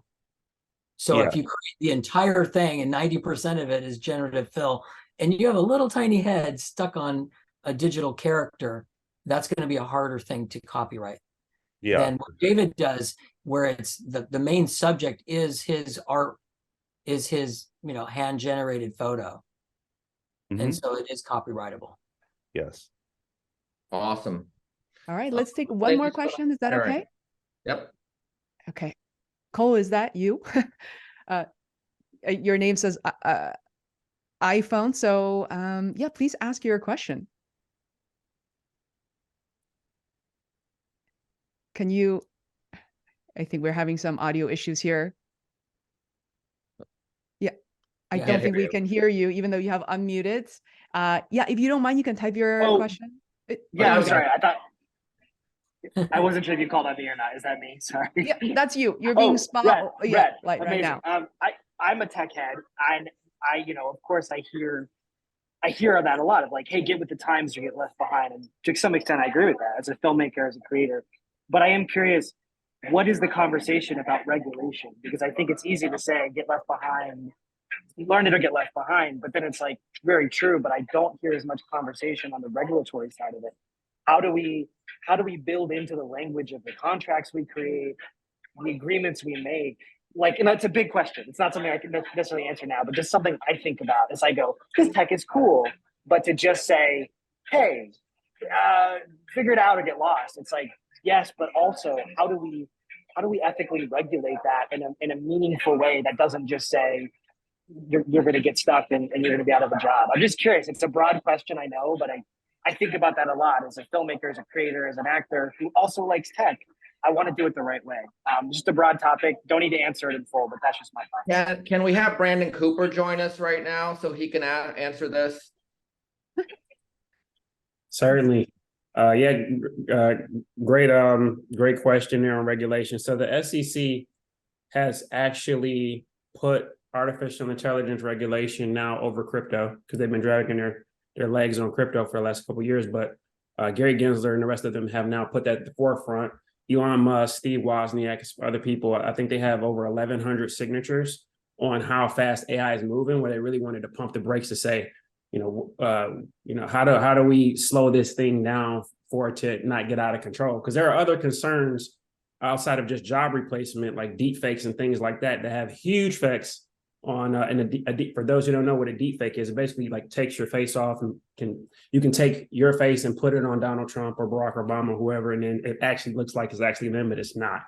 So there are different concerns on that, but until we have that from the SEC, there won't be any particular regulation in terms of something for people to follow. It doesn't stop a person in their garage to go in and build some type of robot that's going to do malicious things. So they're going to put software, the way that I see it for regulation, they're going to start with software, and then eventually they're going to get into hardware. In terms of what's available now, and Nelson wanted me to talk about this here, I am the CEO and founder of Aphid AI. We've been working on this project since 2019. We've actually built a platform, and I'll just give you guys like very succinctly, we've actually built a platform that puts humans behind the robots. Our mission ultimately, as I mentioned earlier, is to say robots should replace our jobs, but we should get paid from the ones that we actually control. And I saw a lot of the questions that people had, and this is going to actually answer a lot of these particular questions in terms of, how do we stay safe as humans, and how do we stay in work without having to deal with universal basic income, where the government has to come in and say, look, jobs are so scarce, we're going to have to just pay you every single month as if you're getting a stimulus check, right? So that's, if you ever see UBI, that's what that is, universal basic income. But, it's important to talk about what we've actually built, not just relying on one big company that controls it all, like OpenAI. We've talked about a lot of different companies. So I love the various tools that everyone has talked about. I like to see that particular variation. But a big key about what Aphid is bringing to the table is we're putting every AI tool on the internet in one place. So we just started with our alpha, and then we went to beta. So we have 8 bots that we have on our network testing out. In our version 2, we're going to have over 5,000 different bots that are industry agnostic. It's available for iOS right now, where you can go into the marketplace. You guys can see on the screen. This is an example of one of the tools called Chat PDF. This is an example of me just selecting the flyer for this particular event. All I did was upload the PDF, and then I can answer a question based on that particular PDF. So you can see lawyers could use this if they don't want to scan through a whole document of 88 pages. They can ask certain questions. So you'll see here, this is me asking, who are the speakers for this particular event? for this particular webinar that we're on. And then I put the prompt in, ask the questions, and you can see it spit out a result. And all you have to do is just go back on one screen and you'll have access to all the other tools all in one place. So we're starting with mobile. We're about to open it up for the web portal so people can have access to their IP. It'll tie into a lot of things that Athena also mentioned. And it's important that that you know that we have IDs for every person who's controlling AI as an operator. We call them operators. So if you sign up with Aphid, it's decentralized. You own all of your data. It's encrypted on what's called IPFS.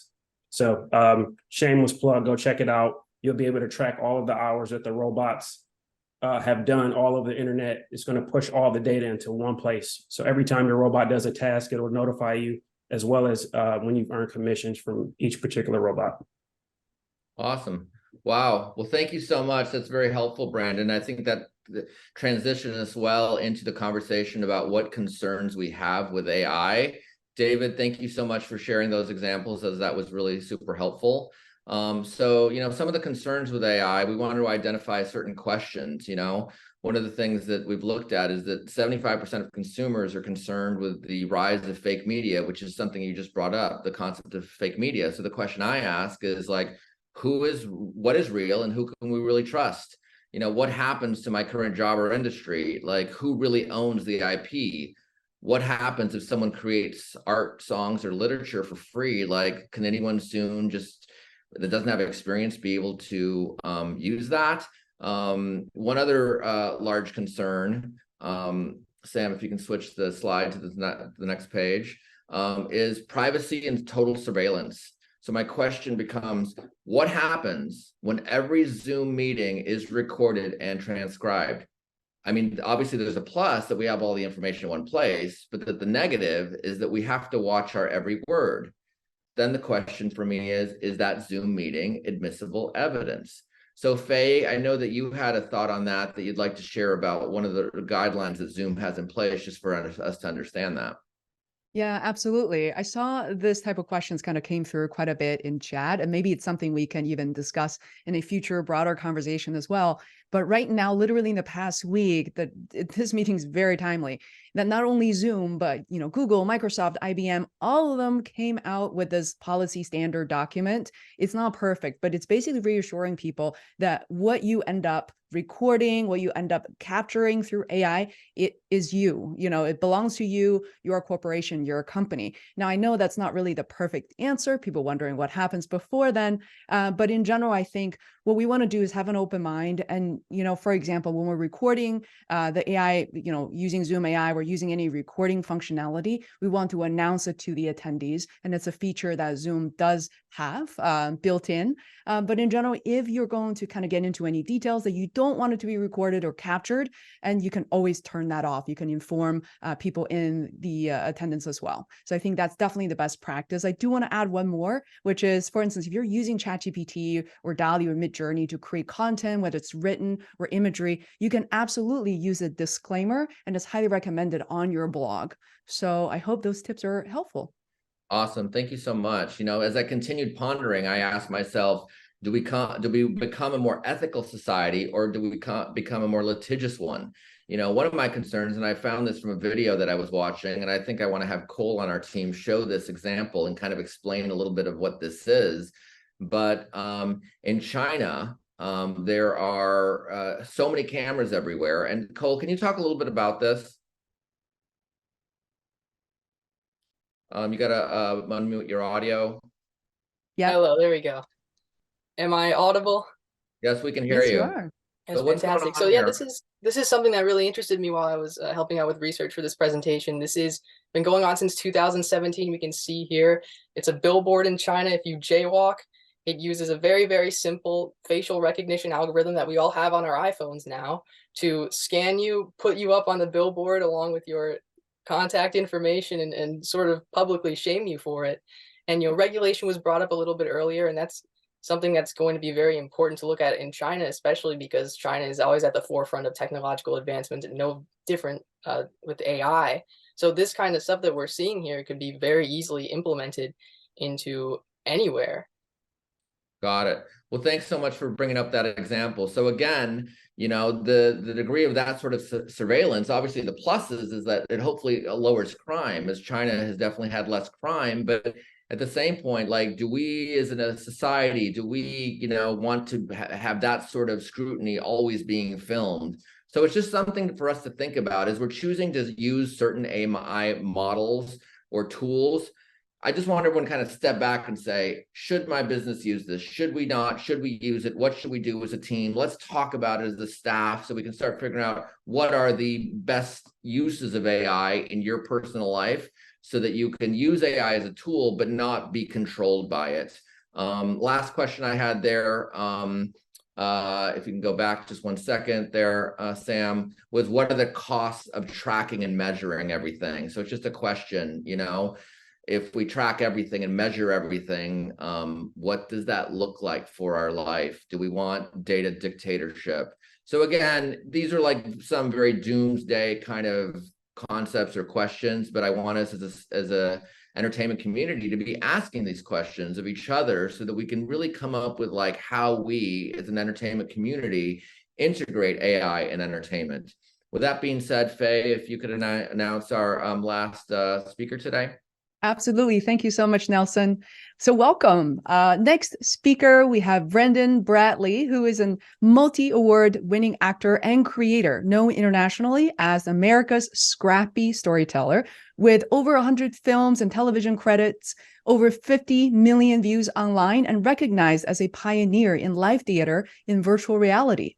He founded the Innovation Lab at NYU's Tisch School of the Arts and is currently a strike captain for SAG-AFTRA at the Paramount Lot, organizing volunteers and hearing firsthand the questions and concerns of artists in this new era. There will be a brief Q&A and questions after the presentation, so please begin to drop your questions in chat. With that said, welcome, Brenda. It's so great that you're here. It's great to be here. I'm going to take over the spotlight if that's cool. Yeah, Brenda, could you raise your volume a bit on your microphone? You cannot hear me, or you can hear me a little bit? Okay, still a little quiet. It's quiet, or it's silent? It's quiet, not silent. All right. Quiet, just very under the radar. Under the radar. I'm just being super subtle, y'all. All right, I'll take over everything, and yeah, just talk to me in the chat. Hello, friends. I'm Brendan Bradley, and thank you for the lovely introduction, and I am so excited to be speaking to you today indoors, because as was mentioned, I've been outside in the sun for the last 98 days as a strike captain on the front lines at Paramount, and the 2 months prior with the writers. And every day, I talk and listen to our community about their fears and their hopes regarding these new emerging technologies. And this panel is such a wonderful beginning to a conversation that we're all going to be having for the next decade. And like the technology itself, our opinions and comfort with it will change and evolve. And so as we enter this conversation, and as you enter other conversations and debates and negotiations around artificial intelligence, I'd like us to acknowledge we're really talking about two different things: a tool and a culture. And at the end of the day, everything being presented to you today is just a tool like a hammer. And you can do a lot of good with a hammer, but you can also do a lot of bad with a hammer. You can use it for its intended purpose and for unintended purposes. It can be used by good actors and by bad actors. No, not that kind. Now, fortunately, you work in entertainment, and so you not only recognize those references, but you know the nuance of the culture and intention of fair use and reuse for all entertainment product in the marketplace. And you all know that I didn't have permission to use those clips just now. Now, did that hurt anybody? Was it illegal? Is it plagiarism or stealing? This is the culture that we get to define early and often throughout this growing field. And I have bad news. Many of the generative AI tools in the marketplace today, and those shown throughout these presentations, OpenAI's ChatGPT, Midjourney, and others, borrowed data and materials unethically in the creation of their companies. So the first ethical dilemma that many artists like myself and on the picket line have is how their data, likeness, and work material have already been ingested by hobbyists and developers in the creation and promotion of these tools. Tom Hanks in a dental commercial he didn't shoot.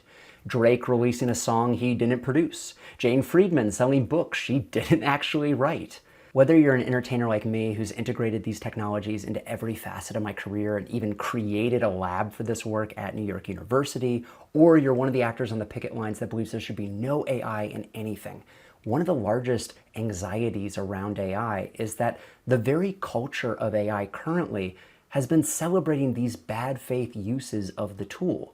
It would seem that the most exciting application for the AI community currently is being able to simulate or replicate existing and known intellectual property, which tells us that an integral part of any AI tool is the data that it's fed. Which means that our data may actually be more valuable when integrated into an AI system than as a single deliverable on a traditional entertainment product.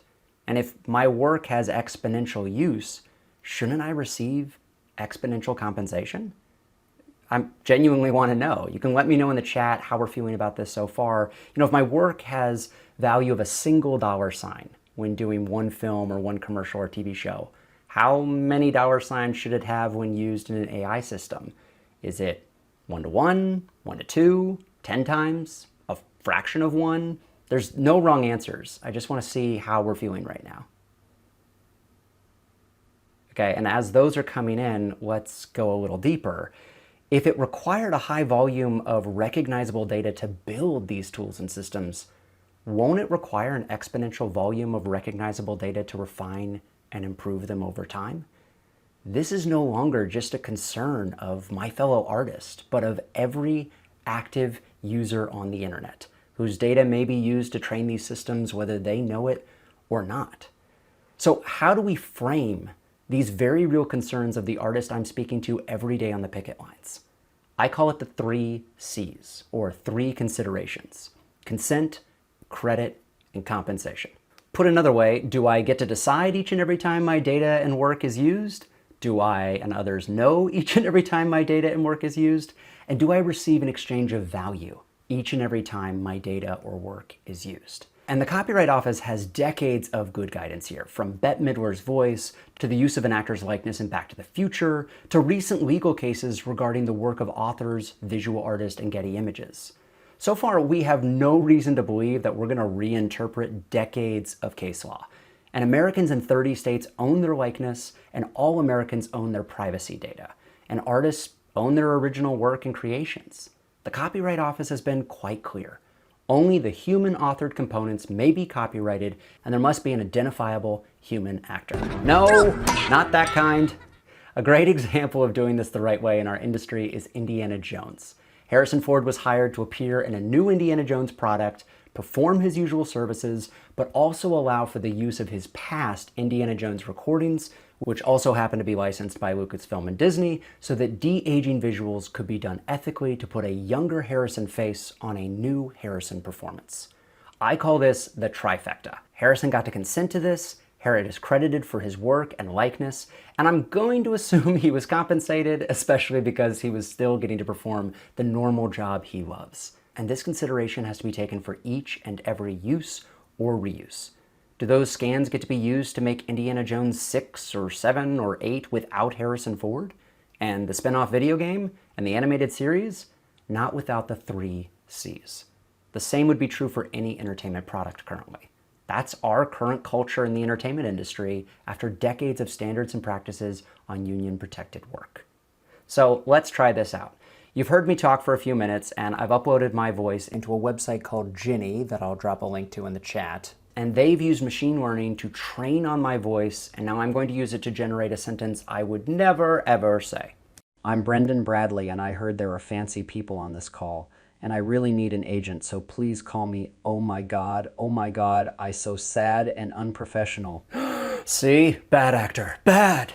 But we can immediately imagine this is a compelling tool for voice sampling, additional dialogue recording, voiceovers, podcasting, you name it.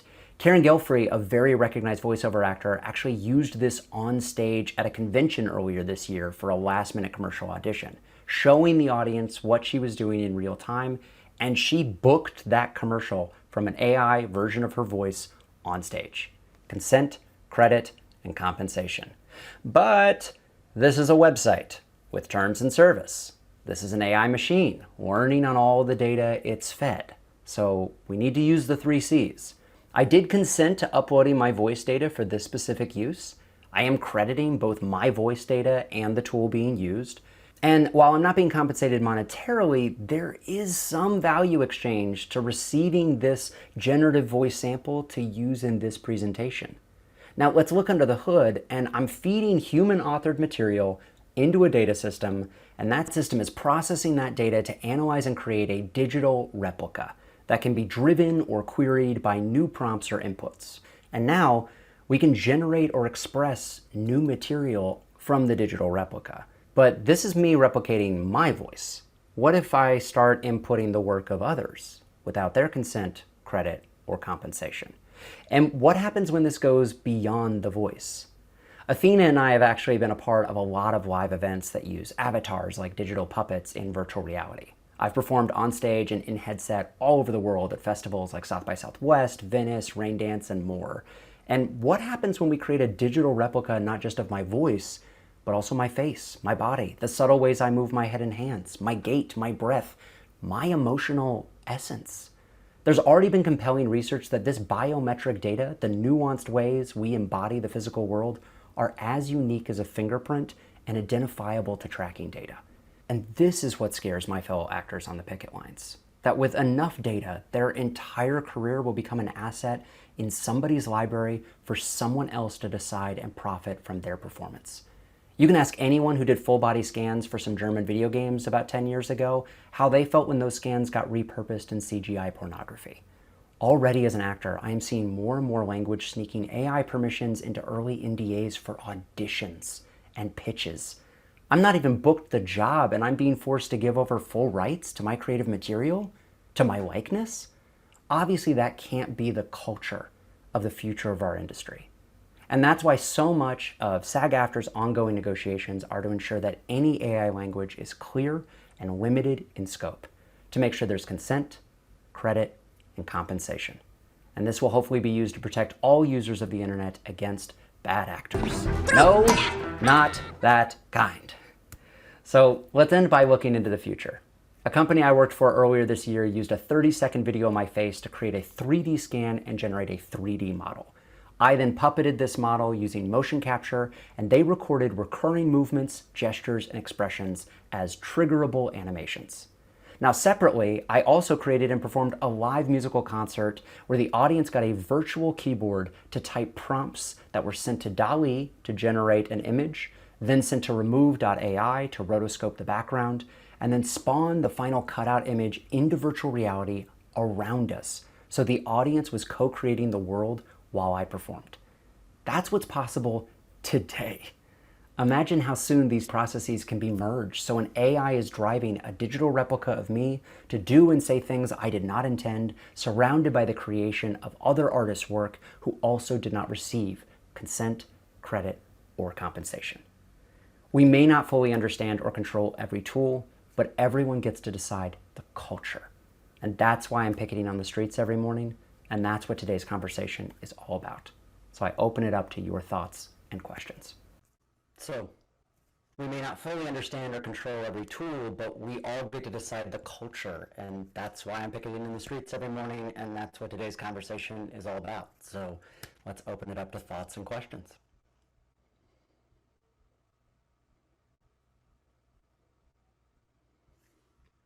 Sam, do we want, or I guess Faye, do we want to open up the board and allow everybody to chat, or do we want to just continue with the questions in the question box? Yeah, so first of all, great presentation. Thank you, Brendan. And I don't see any active questions just yet, but feel free to pop them in chat or anybody. Oh, somebody did raise her hand. All right, let's give Tanya unmute. Tanya, please unmute. We're going to spotlight you. If they actually want to join on the screen, that would be awesome. Great. Hello. There she is. Oh, good. Hey, Tanya. Hi, I'm so excited and thank you guys for opening up this conversation. I want to preface my questions with the fact that I'm not here to be anti-AI. I know that it's here Well, my concerns about it is its implementation and its limitations in order to make sure that everyone is protected. I have two kind of questions to open up. One is based off of a direct impact on AI and casting, and then two is just a general question or discussion point as a woman of color in the world, right? So insofar as casting, for anyone who doesn't know me, I work in casting. I've been approached by some platforms. I know Largo AI is out there. And there's this idea that, like, we've seen as an industry tech come in and try to disrupt our industry. And sometimes their ideas are good, and sometimes they just do it without any concept of how we actually work. So this idea of casting being repetitive, and they're like, we'll go through the submissions for you. We'll look at the first round of tapes for you. And I'm like, no, no, no, no, no, no. There's nothing routine in what we do. Even just going through the submissions, we're thinking outside the box. We're thinking of different ways this role can go. And for me, I'm like, who gets to decide that earlier slide of what's considered repetitive and what's considered creative, what's predictable, and where's the human aspect of it?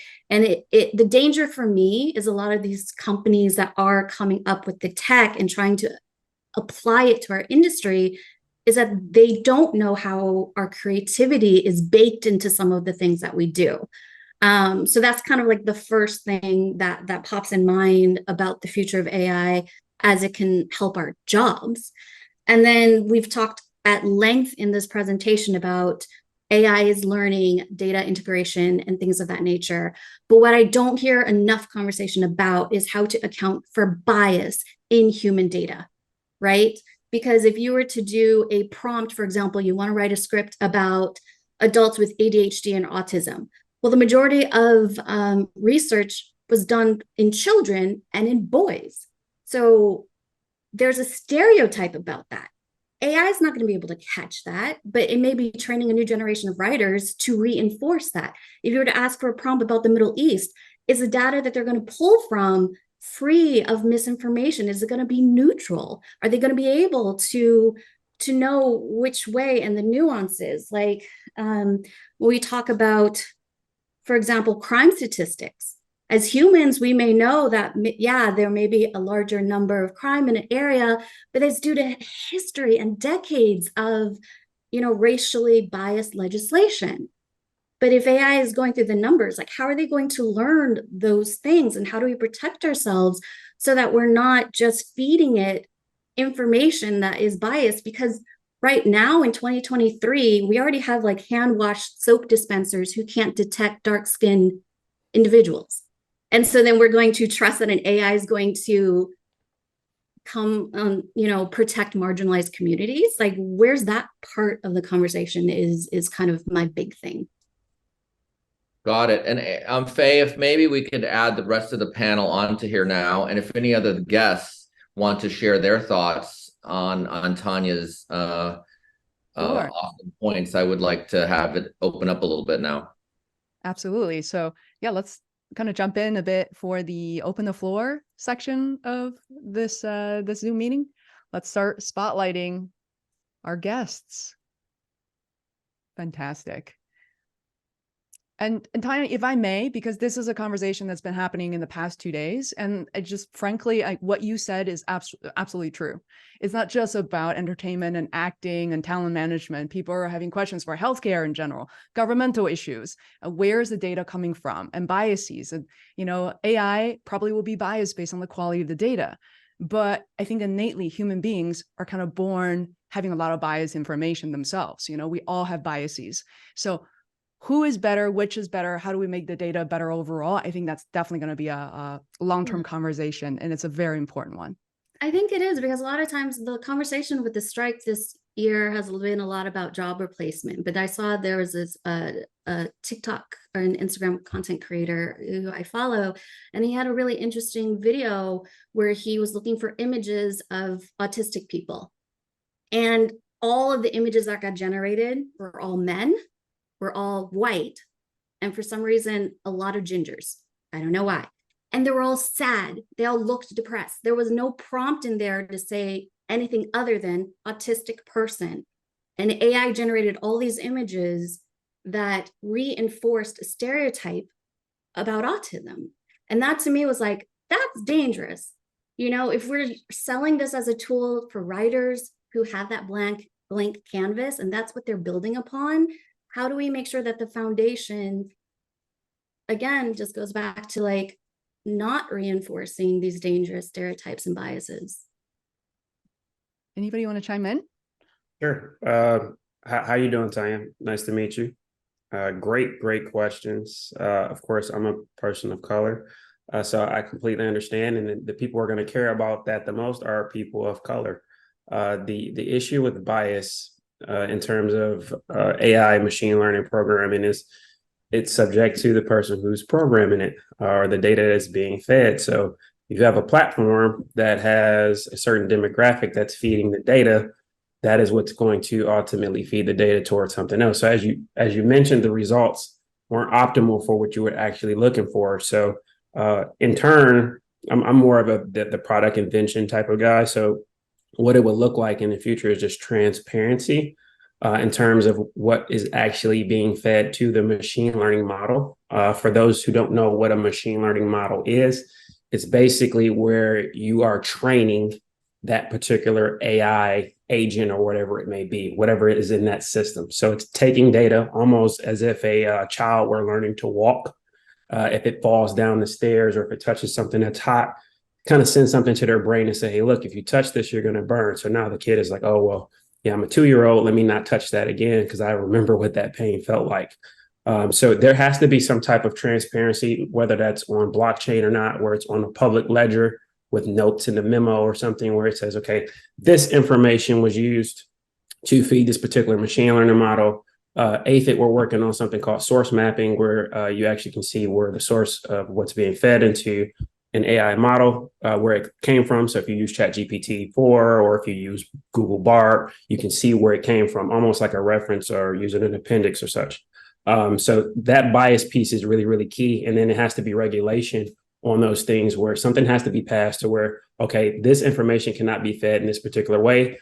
And then that also comes to another subset of issues where the people who are judging that regulation, what do they look like? Are they diverse? So a solution would be creating some type of AI board of people. You have someone who's Asian, you have someone who's African-American, you have someone who's Caucasian. It has to be very diverse. And then they basically sign off on some particular collective intelligence where they say, okay, this is now biased. This is now past this particular score. And that would indeed create the solution for what you're talking about, in my opinion.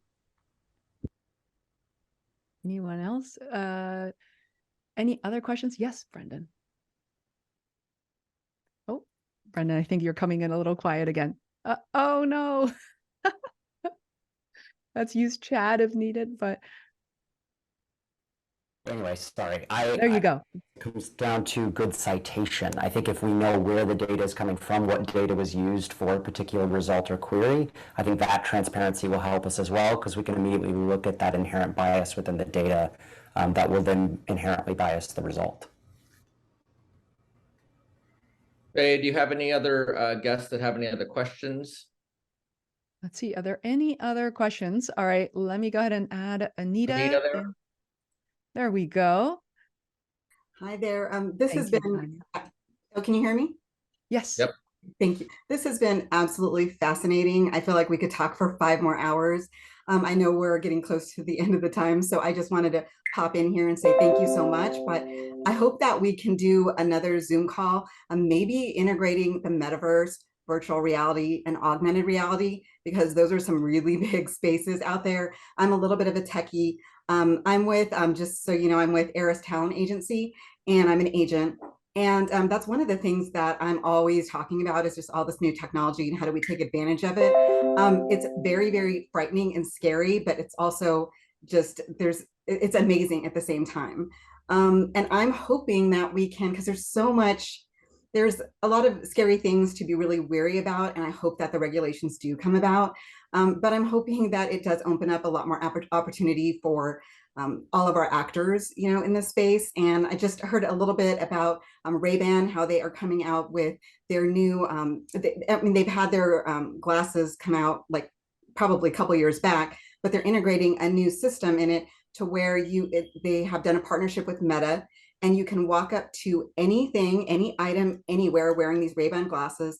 They have a microphone, they have a speaker integrated into it, and you can, and a camera as well. And you can look at any object and say, hey, Meta, what am I looking at?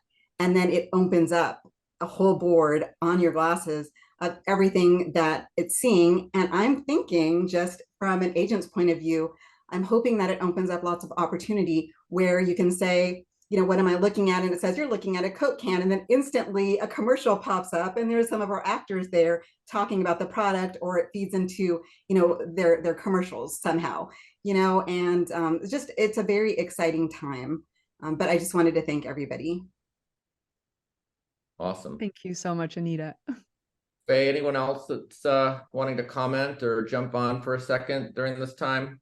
I know we're going to wrap up in the next 5 minutes, so anyone else of our guests that want to come on? I had a question just strictly for the panel regarding influencers and stuff, because that is now sort of an industry that, you know, especially during SAG times, as long as you're not doing stuff with studios or anything, that's become a lot of, you know, how at least our business is making money right now, is doing brand deals and stuff like that. So what I've noticed and seen is there have been influencers who are strictly just now AI built influencers, and they're not real people, and they're starting, you know, things like OnlyFans, or they're starting, you know, they're joining other companies that allow them to market the AI and get paid for it. So there was one AI generated influencer who was bringing in about $50,000 a month, and it's not even real, you know? So like at some point, is our industry going to be repping AI talent, you know? And what sort of regulations are on that? What does that look like, I guess? They already do.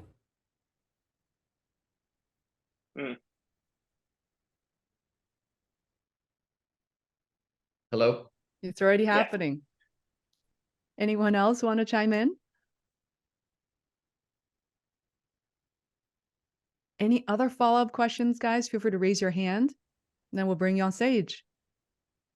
I'll just add that some of these issues we're bringing up are also happening in the real world. You know, we're dealing with these biases and issues in the real workplace, and we still haven't resolved those conversations. So this is an extension of that conversation. I don't see it as a separate one. We could maybe join forces with some of the HR departments and organizations and people that have been fighting this for a long time, and try to streamline it across the board, because it's online, offline is universally the same. Or perhaps will be universally the same. I guess then my follow-up question to that is how like you were talking about talking to HRs and stuff like that, how are we as reps and lawyers, publicists, agents, managers, how are we all to, like, obviously starting this conversation right now is a great start, but how do we now get to the point where we're starting to help regulate and maybe start shaping these rules that these companies are inevitably, once a deal is made, they will find a way to wiggle around it, you know? And because that's honestly how every company figures it out at some point, is like, okay, well, if we do it this way and this is the regulation, how can we get around that? So like, I guess like we need to figure out a way to like have all these reps and everything be like, this is what needs to be done. These are all of our concerns, and have all these companies really realize like you're not just messing with just like actors and stuff. You're also messing with reps. It's definitely have that voice, get the coalition together, get the people together. They're protesting and striking right now. That's how we make a difference. You don't like the policy, become the policy. You don't like the government, become the government. Unfortunately, it's a long haul, but we have to get involved, and we have to get out there, and we have to speak up and try to make change be what we want it to be. Thank totally you. agree.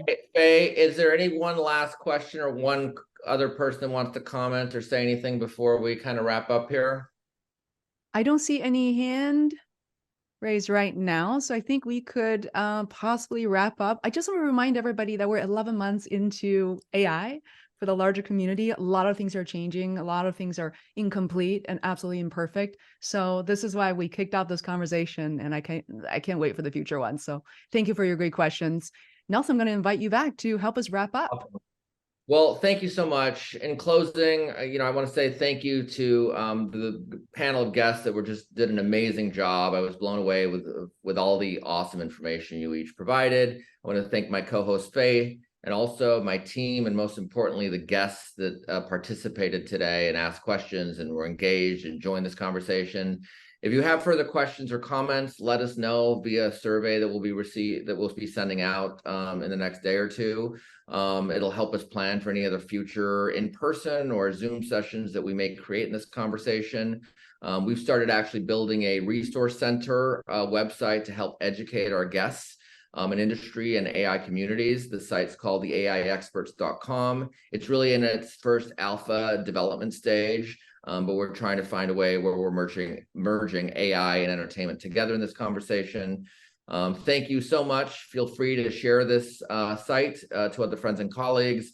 And thank you so much for everyone attending today. We will be in touch, and we'll see how this conversation moves forward in the future. And thanks everyone for hopping on today. It means a lot to us. Thanks. Thank you guys. Bye now. Bye. Bye. Thank you. Bye. Thank you. Thank you.